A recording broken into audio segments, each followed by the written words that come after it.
2023년 9월 3일 매일 성경 함께 나누겠습니다.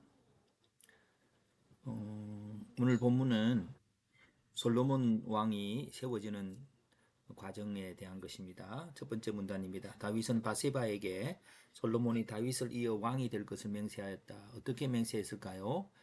하나님을 두고, 다윗의 생명을 모든 환난에서 구원하신 하나님을 두고 맹세했습니다. 그래서 이렇게 우리의 구원자 되신 하나님이 다음 왕에게 이어지기 원하고, 또 그렇게 해서 하나님 앞에 합당한 왕을 세우기 원했습니다. 사람들은 기원해서 솔로몬을 왕으로 세웠습니다. 어떻게 해요? 다윗 왕을 명령을 따라서, 다윗 왕의 명령이 제사장 사독 나단, 요야다의 아들 버나야, 선신하던 기름을 붓고 뿔나팔을 불면서 하나님의 임재를 사람 사모하면서 왕을 세웠습니다. 그래서 이제 이런 부분들을 이제 우리 생각해 보면서 제가 좀 적어 보겠습니다. 하나님의 임재, 나팔은 기름은 성령의 역사하심. 이것도 하나님의 임재지요. 하나님의 임재를 간절히 기다립니다. 버나야는 솔로몬이 다윗 왕위보다 더 크게 하실 것을 기원했습니다. 자, 그래서 솔로몬은 왕으로 세움 받았는데 다윗의 명령이 떨어졌는데, 그것은 바세바의 기업, 어디였냐? 약속에 대한 기억이죠. 자, 왕으로 세움을 받은 솔로몬, 세움을 받은 이유는 다윗의 약속, 장소는 기혼, 세우는 사람들 이런 사람들입니다. 그리고 세우는 방법은 기름을 붓고 나팔을 불고. 그런데 오늘 여기서 바세바라고 하는 사람이 그 요청을 했던 것이 오늘 본문의 포인트일 수 있습니다. 바세바는 그의 아들 솔로몬에게 주신 다윗을 통해 바세바는 그의 아들 솔로몬에게 주신 다윗을 통해 주신 하나님의 약속을 기억하고 요청하였다. 다윗은 그것을 실행하고 많은 사람들에게 그것을 동참하게 했습니다. 그러나 사람들은 스스로 왕이 되려고 했죠. 그래서 다른 사람을 죽이기도 하고 연합하지 못한 상태로 왕이 되려고 합니다. 그래서 이제 한 번 더 이렇게 이걸 가지고 한번 약속받은 왕의 직위, 이 바세바의 그 권고, 그를 통해서 이루어지기 때문에 그런 중심으로 한번 다시 패턴화 해보았습니다. 대상은 솔로몬이고 약속의 시기는 솔로몬이 태어날 때 하나님께서 이름을 주어 주셨고 다윗이 바세바에게 왕으로 세울 것을 약속했습니다.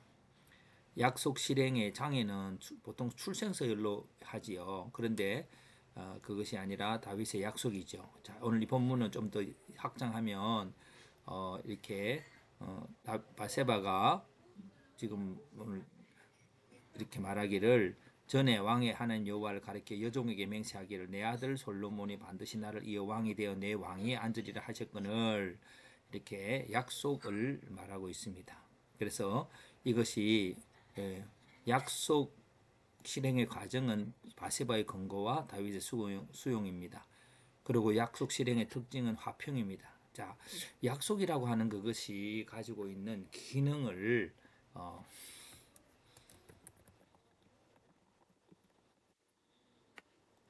이렇게 할까요? 약속의 기능을 우리가 한번 생각해 보겠습니다.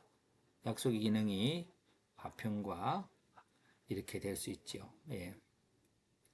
약속의 기능으로 화평이 이루어집니다. 자, 그러는 가운데 약속받은 왕의 직위라고 하는 그 속에서 많은 사람들은 이 약속과 서로의 약속 속에 이루어지는 게 아니라 자기가 힘을 갖고 있고 자기 욕심대로 하는 것들이 평화를 이루어지지 못하지요. 그래서 이제 그렇게 하기 때문에 이렇게 한 다음에 한번 또 그런 내용으로 약속이 평화를 가져온다고 하는 내용으로 한번 글을 적어 보았습니다. 왕을 세우는 과정은 진정한 권력이 무엇인지를 보여줍니다. 다윗은 약속에 근거해서 왕을 세우는데 하나님의 약속 곧 하나님의 말씀이 모든 권력의 기초임을 믿는 사람임을 보여주고 있습니다. 예, 약속이란 하나님 말씀이고 약속의 근거로 왕을 세운다는 것은 하나님의 말씀이 권력이 됨을 말하는 거죠.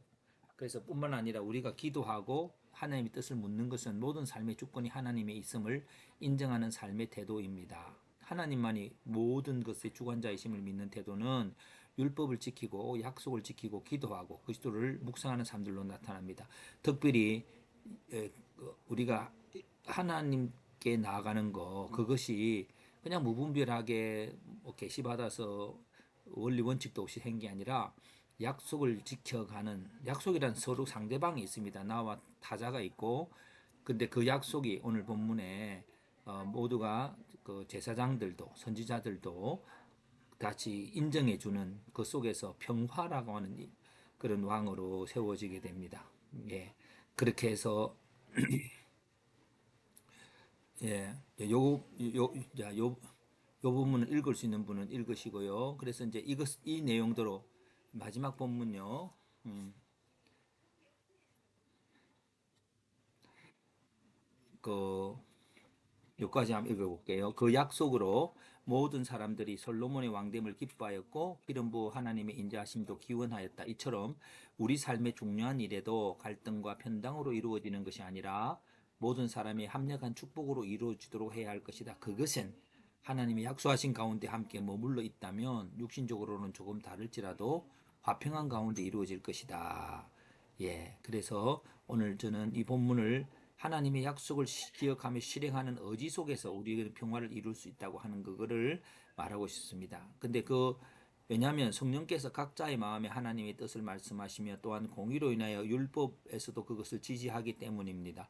독재자의 독재로 세상이 혼돈된 이때에 하나님 인간에게 주어진 법과 양심과 상식을 기억하고 모든 사람이 함께하는 가운데 이루어지는 합일한 평화로운 나라를 기원해 봅니다. 예, 그렇습니다. 이 땅에 서로의 약속이란 많은 사람들과의 공통된 규칙이고 그것을 성령님께서 각자의 마음에 때로는 양심과 법과 상식 속에서 감동해 주시고 그래서 일치한 마음이 바로 공의라고 하는 것으로 예, 저는 생각해 볼 수 있다고 생각합니다. 그래서 오늘 오랜만에 그 GPT로 한번 실행해 보았습니다. 이것을 GPT로 설교를 해보라고 하니까 하나님의 약속을 실행하는 의지와 평화의 나라. 설교문은 우리는 독재와 혼란이 뒤섞여 있는 삶을 시대를 살고 있습니다. 그럼 어떻게 해야 될까요? 자, 시간이 많이 갔기 때문에 성령께서 각자의 마음에 하나님 뜻을 말씀하시는 것은 우리가 하나님과 교통하며 옳은 길을 걷게 하는 지름길입니다. 성령님이 하시는데 성령님은 공의로 인하여 율법에서도 이 뜻을 지지하게 됩니다. 하나님의 뜻을 알기 위해 우리는 기도와 성경을 통해 그 뜻을 찾아야 하며 그 뜻을 따라서 행동하고 실행하는 데에도 노력해야 합니다. 우리의 의지와 노력이 하나님의 약속과 어우러질 때 우리는 평화와 지혜를 찾을 수 있습니다라고 말씀드리고 싶습니다. 예. 그 나머지 부분들은 이제 그 똑같은 거죠. 독재와 혼란이라고 하는 자기중심적인 것들과 약속이라고 하는 그 모든 사람들이 성령님의 감동 속에서 일치한 평화. 그래서 독재와 혼란, 평화와 그러는 영광 이런 게 일치함 이런 것들이 대조되는 것을 봅니다.